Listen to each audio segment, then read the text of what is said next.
ಇನ್ನೊಬ್ಬರ ನೆಮ್ಮದಿಗೆ ಬೆಂಕಿ ಹಚ್ಚಿ ನಾವು ಸುಖವಾಗಿ ಇರ್ತೀವಿ ಅಂತ ಅವರು ತಿಳ್ಕೊಂಡ್ರೆ ಅದು ಅವರ ಮೂರ್ಖತನ. ನಿಮ್ಮನ್ನು ನಾಶ ಮಾಡುವುದಕ್ಕೆ ಯಾರಾದರೂ ಬಂದರೆ ದೇವರು ಅವರನ್ನೇ ನಾಶ ಮಾಡುವುದಕ್ಕೆ ಹೊರಡುತ್ತಾನೆ. ನಿಮ್ಮನ್ನು ನಾಶ ಮಾಡುವುದಕ್ಕೆ ಯಾರಿಂದಲೂ ಸಾಧ್ಯವಿಲ್ಲ. ಮೋಸ ಮಾಡುವವರೇ ನೆಮ್ಮದಿಯಿಂದ ಇರಬೇಕಾದ್ರೆ ನೀವು ಯಾರಿಗೂ ಕೂಡ ಮೋಸ ಮಾಡಿಲ್ಲ. ದೇವರ ಮೇಲೆ ನಂಬಿಕೆ ಇಟ್ಟು ಧೈರ್ಯದಿಂದಿರಿ. ನಿಮ್ಮನ್ನು ನಾಶ ಮಾಡುವುದಕ್ಕೆ ಯಾರಿಂದಲೂ ಸಾಧ್ಯವಿಲ್ಲ. ನಾಶ ಮಾಡುವುದಕ್ಕೆ ಯಾರಾದರೂ ಬಂದರೆ ಅದನ್ನು ದೇವರೇ ತಡೆಯುತ್ತಾನೆ. ನಿಮ್ಮನ್ನು ನಾಶಪಡಿಸುವುದಕ್ಕೆ ಬಂದವರ ವಿರುದ್ಧ ನೀವು ಯಾವುದೇ ರೀತಿಯ ಸೇಡನ್ನು ತೀರಿಸಿಕೊಳ್ಳುವ ಅಗತ್ಯವಿಲ್ಲ. ಕೆಲವು ದಿನ ಕಾಯಿರಿ, ಎಲ್ಲವೂ ನಿಮ್ಮ ಮುಂದೆಯೇ ಚಮತ್ಕಾರ ನಡೆಯುತ್ತದೆ.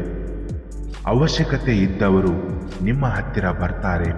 ಅವಶ್ಯಕತೆ ಇಲ್ಲದಿದ್ದರೆ ನಿಮ್ಮನ್ನು ಮಾತನಾಡಿಸುವುದಿರಲಿ. ನಿಮ್ಮನ್ನು ನೋಡೋದಕ್ಕೆ ಅಸಹ್ಯ ಪಡ್ತಾರೆ. ಆದರೆ ನೀವು ಮಾತ್ರ ಅವಶ್ಯಕತೆ ಇದ್ದರೂ ಇಲ್ಲದಿದ್ದರೂ ಒಂದೇ ಥರ ಇದ್ದು ಬಿಡಿ. ನಟಿಸುವ ಸಂಬಂಧಗಳು ಯಾವತ್ತೂ ಶಾಶ್ವತವಲ್ಲ. ಈ ಬದುಕು ಬಹಳ ವಿಚಿತ್ರ ಮೈ ಡಿಯರ್ ಫ್ರೆಂಡ್ಸ್. ಏಕೆಂದರೆ ಪ್ರೀತಿಸುವುದೆಲ್ಲ ಸಿಗುವುದಾದರೆ ಕಣ್ಣೀರಿಗೆ ಬೆಲೆ ಎಲ್ಲಿದೆ? ಸಿಗುವುದೆಲ್ಲವನ್ನು ಪ್ರೀತಿಸುವುದಾದರೆ ಕಣ್ಣೀರಿಗೆ ಅವಕಾಶ ಎಲ್ಲಿದೆ? ಪ್ರೀತಿ ಸಿಗಲಿ ಬಿಡಲಿ, ಆದರೆ ನೀವು ಇನ್ನೊಬ್ಬರಿಗೆ ಕೊಡೋ ಪ್ರೀತಿ ಯಾವತ್ತೂ ಶಾಶ್ವತ ಅಷ್ಟೇ. ನಮ್ಮ ಸಂಬಂಧಗಳು ಚೆನ್ನಾಗಿ ಇದ್ದಾಗ ನಾವು ಮಾಡಿದ್ದು ಮಾತಾಡಿದ್ದು ತಪ್ಪೇ ಆಗಿದ್ರೂ ಸರಿಯಾಗಿ ಕಾಣುತ್ತೆ.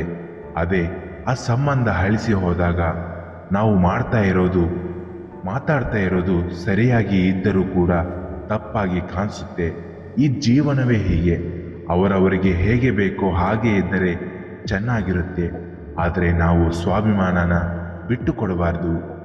ಈ ಸೃಷ್ಟಿಕರ್ತನ ನಿಯಮ ಹೇಗಿದೆ ಅಂದರೆ, ದುಡ್ಡಿದ್ದರೆ ಜಗತ್ತಿನಲ್ಲಿ ಎಲ್ಲಿ ಬೇಕಾದರೂ ಜಾಗ ತಗೋಬಹುದು. ಆದರೆ ಸ್ಮಶಾನದಲ್ಲಿ ಜೀವ ಕೊಟ್ಟು ಜಾಗ ತಗೋಬೇಕು. ಕೆಲವು ಸಲ ಆ ಜಾಗಕ್ಕೂ ಕೂಡ ದುಡ್ಡು ಕೊಡಬೇಕಾಗುತ್ತದೆ. ಮನುಷ್ಯನ ಆಯಸ್ಸು ಕೇವಲ 100 ವರ್ಷ ಇದೆ ಅಷ್ಟೇ. ಆದರೆ ಆತನ ಜೀವನ ನೀರಿನ ಮೇಲೆ ಗುಳ್ಳೆ ಇದ್ದ ಹಾಗೆ. ಕ್ಷಣಾರ್ಧದಲ್ಲಿ ಹೋಗುವ ಪ್ರಾಣಕ್ಕೆ ದ್ವೇಷ ಸಾಧಿಸಿ ಪ್ರಯೋಜನ ಇಲ್ಲ.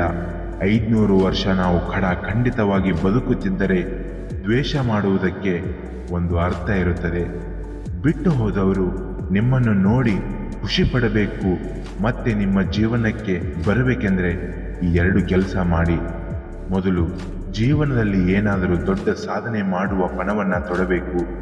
ಜೀವನದಲ್ಲಿ ಏನಾದರೂ ಮಾಡಿ 4 ಜನಕ್ಕೆ ಒಳ್ಳೆಯದು ಮಾಡಿದರೂ ಪರವಾಗಿಲ್ಲ, ಆದರೆ ಕೆಟ್ಟದ್ದು ಮಾತ್ರ ಮಾಡಬೇಡಿ. ಯಾರಾದರೂ ನಿಮ್ಮನ್ನು ಬಿಟ್ಟು ಹೋಗಿರುತ್ತಾರೋ ಅವರ ಕಣ್ಣೆದುರೇ ಪ್ರತಿದಿನ ಓಡಾಡುತ್ತಾ ಇರಬೇಕು. ಆ ಓಡಾಟ ಅವರ ಜೊತೆ ಹಳೆ ಸಂಬಂಧವನ್ನು ಅವರು ನೆನಪು ಮಾಡಿಕೊಳ್ಳಬೇಕು. ಇನ್ನು ಕೊನೆಯದಾಗಿ, ನಿಮ್ಮನ್ನು ಬಿಟ್ಟು ಹೋದವರು ಅವರಿಗೆ ನಿಮ್ಮ ಮೇಲೆ ಪ್ರೀತಿ ಇದೆಯೋ ಇಲ್ವೋ, ಆದರೆ ನೀವು ಮಾತ್ರ ಅವರನ್ನು ಪ್ರೀತಿ ಮಾಡ್ತಾ ಇರ್ತೀರ. ಅವರು ಒಂದು ಕನಸನ್ನು ನೀವು ನನಸು ಮಾಡಿ ಅವರು ನಿಮ್ಮ ಬಗ್ಗೆ ಹೆಮ್ಮೆ ಪಡ್ತಾರೆ. ಇನ್ನಷ್ಟು ಹೆಚ್ಚಿನ ಮೋಟಿವೇಶ್ನಲ್ ವಿಡಿಯೋಗಳಿಗಾಗಿ ನಮ್ಮ ಚಾನೆಲ್ನ ಸಬ್ಸ್ಕ್ರೈಬ್ ಮಾಡಿ. ಧನ್ಯವಾದಗಳು. ಜೈ ಹಿಂದ್, ಜೈ ಕರ್ನಾಟಕ ಮಾತೆ.